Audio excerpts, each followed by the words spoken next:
তারপর আমাকে যখন আয়ামতে ও বারবার গালাগালি দিচ্ছিল বারবার, এবং উত্তম সেটা স্বীকার করেছে যে দিদি আমি ভুল করে তোমার নাম্বারটা দিয়েছি। যদি আমরা উত্তমকে কি বলবো, ও তো নিজেই একটা চিটিংবাজ, ওকে আর বলে কি হবে। উত্তম নিজেও বলেছে এর জন্য পুরোপুরিভাবে সাক্ষী আছে রাজু টাইগার বলে একটি ছেলে, যে কন্যাকুমারীতে আছে। ঠিক আছে, আপনারা চাইলে রাজু টাইগারের সাথে যোগাযোগ করতে পারেন, ওর হোয়াটসঅ্যাপ নাম্বার আমি আপনাদেরকে দিতে পারি।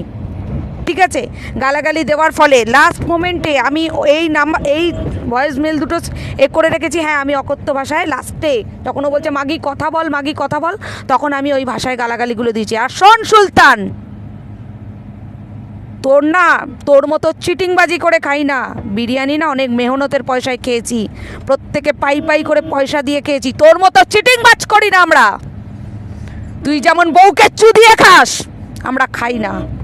তোর বউ চোদা